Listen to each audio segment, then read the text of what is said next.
It's a lost episode of Joe Rogan's podcast, the one where Sylvester Stallone, aging legend with a carefully guarded image, finally snaps and says the thing that was never meant to be recorded.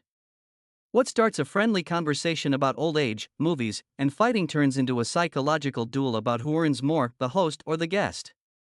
By the end, it becomes unclear who started the scandal and who simply stopped playing their role. Wait, Joe says, laughing into the mic, you're starting heavy, man. We're live, by the way. People are already freaking out in the chat. Yeah, I figured, Sylvester Stallone answers, voice low, gravelly, but too precise to be casual. You said you wanted the real thing. The studio smells like burnt espresso and old leather. Headphones hug their ears, isolating them from the world. On the monitor, the waveform jumps every time Stallone exhales. He sits a little too straight for a man his age, like his spine still remembers camera blocking. So, Joe says, leaning forward, friendly, practiced. We've got Sylvester Stallone here. Legend. Rocky, Rambo, all of it. You're 70-something, you still look like you could knock me out, and that's not hard, Sly cuts in, faint smile tugging at his mouth. Half the internet wants to do that already. The producers behind the glass chuckle under their breath. Joe grins. All right. We're already spicy. Let's start simple.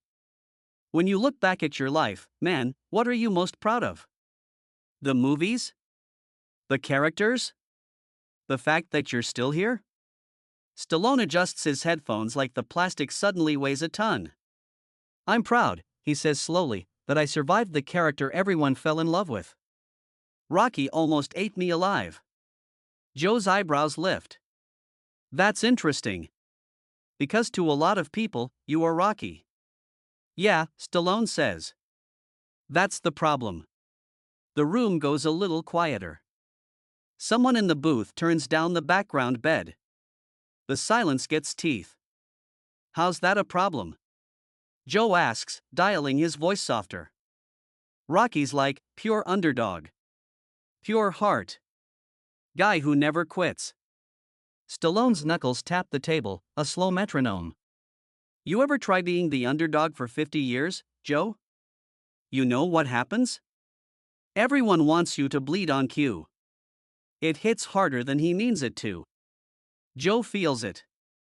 The chat window on the side monitor is a blur of messages he can't see, but he knows the rhythm. Damn, Slice going deep / what's going on / is he okay? I mean, look, Joe says carefully, you inspired a lot of people. Me included. That's got to feel. Inspiration is cheap, Stallone interrupts. You put a sad song under a monologue, boom, you're a hero. Nobody asks what it costs the man when the cameras are off. Joe leans back, letting the words breathe. Normally, this is where he'd pivot into training regimes, diet, some war story about making the first Rocky. Instead, he follows the thread. What did it cost you, he asks. Sly smiles, but it's the kind of smile you wear walking into a ring. Everything I didn't get to be. For a moment, Joe thinks this is just old man regret, Hollywood nostalgia. Then he sees it, Stallone's hands are shaking, just barely, under the table. Not from age. From decision. Okay, Joe says, keeping it human. Let's talk specifics. You've admitted to using stuff to stay in shape. TRT, growth hormone. You're open about it. People respect that. But lately, there's been all this AI stuff. Deepfakes. Studios scanning actors. There's talk they want to own your face forever. What's that like? There. The first little spark of controversy. Something the clips can sink their teeth into. Stallone's eyes harden. You want a headline? Always, Joe says honestly. Here's your headline, Stallone replies. I already sold myself once. I'm not doing it again. Joe blinks. What do you mean, sold yourself? I mean, Sly says, carefully enunciating, that for decades I let other people own my story. Studios. Agents. Publicity people. Fans who think they know me because they cried once in a theater. I gave them the image. The accent. The yo, Adrian.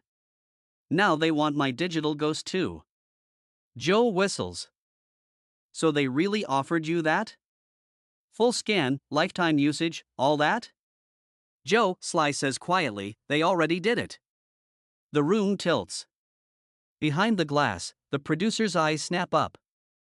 Joe's hand freezes on his mug. They already scanned you? Joe repeats. Years ago, Stallone says. Back when nobody read the tech clauses. When they said, it's just for stunts, Sly, relax. Now I'm watching younger, smoother versions of me in pre-visualization files I never approved. They can make me say anything. Do anything. Without me walking onto a set. There it is. The twist. For a second, even Joe forgets the cameras. He forgets the show. He's just a man across from another man who sounds like he's being deleted in slow motion. That's wild, Joe murmurs. But you're still you. You're still here.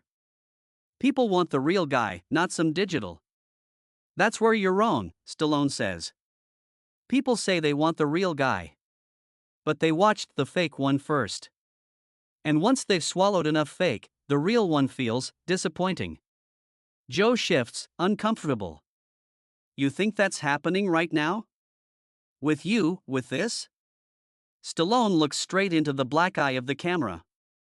I think, he says, this is the last time I get to speak without somebody stripping it for parts. The waveform spikes. In the booth, someone mouths, Jesus. Joe clears his throat. The show needs tension, but it also needs oxygen. All right, he says, switching gears, loosening his shoulders. Let's rewind a bit. You came from nothing. You wrote Rocky. You pushed through rejection. Millions of guys out there listen to you and think, if he did it, maybe I can too. That's not fake. That's not a scan. That's you. Is it? Sly asks. Or is it the story I sold them because that's what kept the lights on? Joe bristles, just slightly. So what, you're saying the inspiration was a marketing campaign? I'm saying, Stallone replies, that pain turns into product real quick when people cheer for it. There's the first flare of irritation in Joe's chest. He's heard this before, in softer words. Guests who accuse him of exploiting vulnerability while they're the ones pitching books. TikTok philosophers calling his podcast a meat grinder for broken men. Usually he laughs it off. With Stallone, it stings. Look, man, Joe says, voice still calm, but edged. People come on here because they want to talk. Nobody's forcing you. You asked me here, Sly says. You said yes, Joe fires back. A heartbeat. Then Sly nods, accepting the point. Fair. I said yes. But do you know why? Joe shrugs. Because we're fans? Because the audience loves you? Because you have a new show or a movie? Stallone shakes his head slowly. Because I wanted to see what happens when two brands try to be human in the same room. That one lands like a body shot. Joe laughs, but there's not much joy in it. So I'm a brand now. You're a man who became a brand, Sly says. Same as me. Difference is, you still pretend you're not. Behind the glass, the producer's hand hovers near the mute button, just in case. The chat is probably on fire. Fans arguing. Memes already forming. All right, Joe says, leaning in, deciding to meet him where he is. Let's go there. You think I'm pretending? That this is all, what, an act? You don't think I actually care what happens to people who sit here? Stallone studies him, eyes narrowed, like he's watching a fighter hide a limp. I think, he says slowly, you care? But I also think you learn to care in a way that doesn't cost you sleep. You care just enough to keep the show good. Something tightens in Joe's jaw. He feels the heat, then clamps down on it. And you don't, he asks. You never turned your pain into a good scene? You never let the camera roll when you were bleeding inside because it would look great in the cut? Sly opens his mouth, then closes it. For the first time, he looks caught. That's different, he says. How? Joe presses, voice low. How is selling tickets off your pain different from me getting views off your truth? Stallone's fingers curl into fists. The air between them thickens. Even the AC feels louder. It's different, he says, because I never pretended it was a conversation. I said, here's the show. Here's the fight. Here's the blood. You serve it up as intimacy. As honesty. But it's still a show, Joe. You just don't pay the performers. The booth goes dead still. A sound engineer's eyes go wide. That line will trend for months if it ever sees daylight. Joe inhales, slow, fighting the urge to snap back. This is the moment where most guests fold, laugh, say they're kidding. Stallone doesn't blink. Okay, Joe says finally. You clearly didn't come here just to talk about old movies. So what did you come here to do? Stallone leans back, looking suddenly older, like the lights added 10 years in a breath. I came, he says, to say something on record before I disappear into my own hologram. Joe's stomach flips. Disappear how? My contract's up, Sly replies. There's a new offer on the table. Lifetime rights. Voice, face, movement. They can put me in movies long after I'm dead. Money's insane. My kids will never have to worry. And all I have to do is sign and shut up. So don't sign, Joe says instantly. You're Sylvester Stallone, man. You don't have to. You ever seen your kids look at you like you're a brand they might inherit?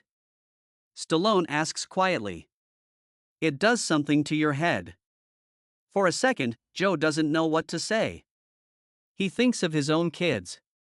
The clips they'll scroll one day. The voice they'll hear 1,000 hours of without him being in the room. Why tell me this, he asks, softer now. Why tell the audience? Stallone's gaze drops to the mic, that small metal throat between them. Because when the digital me starts talking, he says, I want someone to remember there was a day I said no. Joe hears the word starts, not if.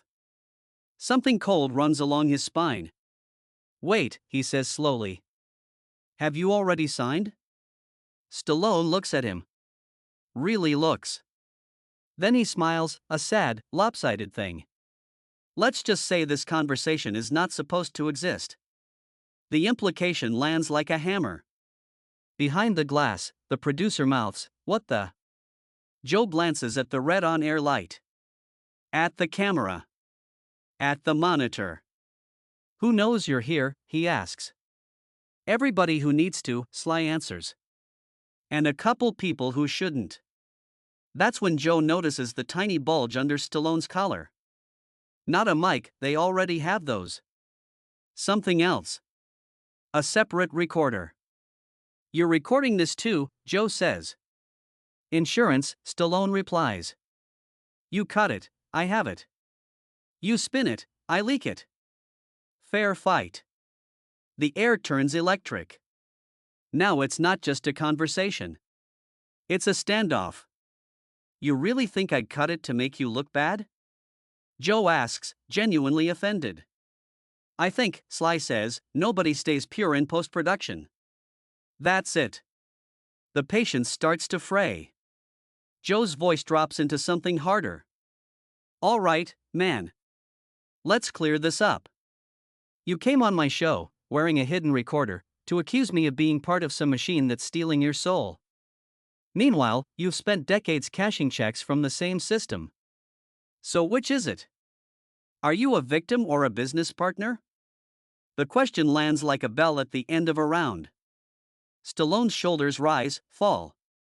He looks tired now. Honest tired, not performance tired.